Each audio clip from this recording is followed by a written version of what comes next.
Assalamualaikum warahmatullahi wabarakatuh. Pada kesempatan kali ini, Ibu akan menjelaskan tentang konsep geografi. Apa sih konsep geografi ini? Nah, dalam mengkaji suatu peristiwa atau fenomena, geografi ini menggunakan konsep. Ada 10 konsep yang dirumuskan oleh para ahli.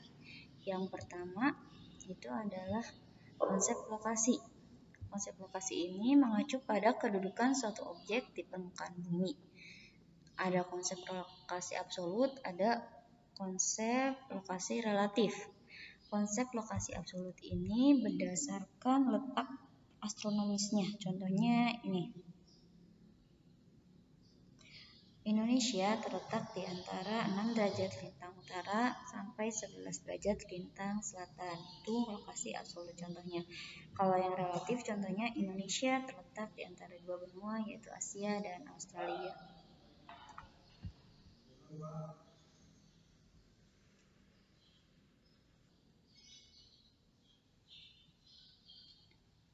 Selanjutnya adalah konsep jarak.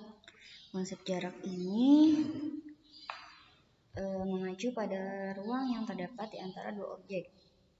Misalnya contohnya nih, sama ada konsep jarak absolut, ada konsep jarak relatif. Konsep jarak absolut, contohnya nih jarak antara Jakarta dan Bandung adalah 196 km, itu contoh absolut. Kalau yang relatif, contohnya ini jarak Jakarta dan Bandung jika ditempuh dengan kendaraan roda 2 adalah 3,5 jam. Ini konsep jarak relatif. Jadi kalau misalnya absolut itu diukur dengan menggunakan satuan, kalau satuan jarak ya atau panjang ya. Kalau misalnya jarak relatif ini dia lebih ke pertimbangan kemudahannya gitu. Jadi jarak relatif itu dia lebih mudah atau enggak gitu. Yang ketiga, ini ada konsep keterjangkauan. Konsep keterjangkauan ini mengacu pada kemudahan untuk mencapai suatu objek yang dipengaruhi oleh kondisi geografis suatu wilayah. Jadi kemudahannya untuk mencapai si objek itu. Contohnya nih dari Jakarta itu lebih mudah menjangkau Kota Padang daripada Kepulauan Mentawai. Karena kalau misalnya dari Jakarta ke Padang kan bisa naik pesawat langsung nyampe ya. Tapi kalau misalnya mau ke Kepulauan Mentawai kan dia nggak bisa langsung nyampe, harus melalui transportasi apa dulu gitu. Itu konsep keterjangkauan. Jadi kemudahan untuk mencapai suatu objek. Selanjutnya ada konsep pola. Dia ini mengacu pada susunan atau penyebaran fenomena pada ruang muka bumi. Jadi susunan atau penyebaran fenomena itu membentuk suatu pola-pola tertentu gitu. Contohnya nih, pola pemukiman masyarakat pesisir memanjang mengikuti garis pantai. Itu pola kalau misalnya kita lihat polanya gitu. Selanjutnya itu ada konsep morfologi. Nah, morfologi ini menjelaskan tentang bentuk-bentuk muka bumi akibat proses alam atau tindakan manusia. Contohnya nih, tidak membangun rumah di daerah cekungan karena dapat mengakibatkan banjir saat musim hujan. Jadi lebih ke bentuk-bentuk muka buminya, itu konsep morfologi. Yang selanjutnya adalah konsep aglomerasi. Dia ini mengacu pada kecenderungan pengelompokan fenomena atau objek pada suatu wilayah. Jadi kecenderungannya apa sih dalam suatu wilayah? Contoh nih, pemukiman di desa cenderung berkelompok pada wilayah yang subur. Gitu. Jadi kecenderungan pengelompokan itu aglomerasi.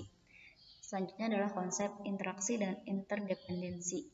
Nah, pada konsep ini menjelaskan hubungan timbal balik atau saling ketergantungan antar wilayah. Contohnya hubungan timbal balik antara desa dan kota. Desa membutuhkan kota untuk memenuhi kebutuhan-kebutuhan seperti baju, terus sandang, papan gitu ya. Tapi kalau misalnya masyarakat kota juga membutuhkan masyarakat desa, karena kan di kota jarang ada pertanian, terus perkebunan, kan banyaknya ada di desa gitu. Jadi ada hubungan interaksi timbal balik. Selanjutnya adalah konsep nilai kegunaan, mengacu pada kelebihan yang dimiliki suatu tempat atau wilayah tertentu dan memiliki nilai kegunaan yang berbeda. Misalnya nih, wilayah yang memiliki pemandangan indah cocok sebagai tempat wisata. Jadi lebih ke menonjolkan si kelebihan suatu tempat itu untuk si kelebihan itu bisa dijadikan suatu nilai guna, memiliki nilai guna. Itu konsep nilai kegunaan. Selanjutnya konsep diferensiasi area. Nah, di ini mengacu pada keunikan atau karakteristik yang khas dari suatu wilayah. Contohnya nih, penduduk di daerah pantai umumnya berprofesi sebagai nelayan. Jadi lebih ke keunikan dari suatu wilayahnya gitu. Itu konsep diferensiasi area. Selanjutnya adalah konsep keterkaitan keruangan. Ini menunjukkan tingkat hubungan antar wilayah. Hal ini mendorong terjadinya hubungan sebab akibat. Contohnya nih, daerah hilir menjadi banjir karena pembangunan di daerah hulu. Jadi suatu kejadian di wilayah tertentu ini merupakan sebab atau akibat dari wilayah lain. Itu konsep keterkaitan. Nah, segitu penjelasan dari Ibu tentang konsep geografi. Sekian. Wassalamualaikum warahmatullahi wabarakatuh.